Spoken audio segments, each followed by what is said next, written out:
पूरे देश में मनाया गया योग का पर्व। 21 जून 2025 को पूरे भारत ने 11वां अंतर्राष्ट्रीय योग दिवस बड़े धूमधाम और उत्साह के साथ मनाया।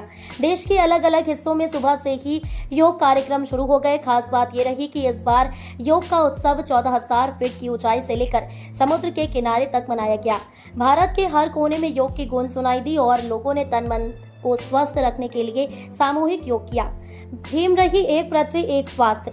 इस बार की थीम रही yoga for one earth one health, यानी एक पृथ्वी एक स्वास्थ्य के लिए योग। यह थीम न केवल भारत बल्कि पूरी दुनिया को यह संदेश देती है कि योग केवल एक व्यायाम नहीं बल्कि यह संपूर्ण जीवन शैली है जो इंसान और प्रकृति दोनों के संतुलन की बात करता है।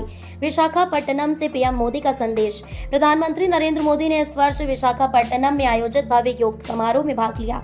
इस कार्यक्रम में करीब 3 लाख लोगों ने पीएम मोदी के साथ सामूहिक योग किया। प्रधानमंत्री ने अपने संबोधन में कहा कि योग आज दुनिया को जोड़ने वाली शक्ति बन चुका है। सैन्य और सुरक्षा बलों की विशेष भागीदारी। योग दिवस के मौके पर देश के सुरक्षा बलों ने भी योग कार्यक्रम में बढ़ चढ़ कर भाग लिया। लद्दाख में 14,000 फीट की ऊंचाई पर भारतीय सेना के जवानों ने बर्फ के बीच योग किया। वहीं भारतीय नौसेना ने समुद्र में और तटीय इलाकों में योग सत्र आयोजित किए। इससे यह संदेश गया कि योग केवल साधारण लोगों के लिए नहीं बल्कि कठिन परिस्थितियों में डटे देश के जवानों के लिए भी आत्मबल और मानसिक सशक्तिकरण का माध्यम है। स्कूलों और कॉलेजों में युवाओं की भागीदारी। इस वर्ष स्कूल और कॉलेजों में विशेष योग शिविर लगाए गए। युवाओं ने पूरे जोश के साथ इन कार्यक्रमों में भाग लिया। शिक्षण संस्थानों में विद्यार्थियों को न केवल योग के आसनों की जानकारी दी गई बल्कि प्राणायाम, ध्यान और मुद्रा विज्ञान पर आधारित सेशन भी आयोजित किए गए।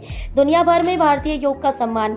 इस बार केवल भारत ही नहीं बल्कि दुनिया के 100 से ज्यादा देशों में भारतीय दूतावासों ने योग दिवस का आयोजन किया। अमेरिका, जापान, ऑस्ट्रेलिया, रूस, दक्षिण अफ्रीका और यूके जैसे देशों में हजारों की संख्या में लोगों ने भारतीय योग को अपनाते हुए इस दिवस में भाग लिया।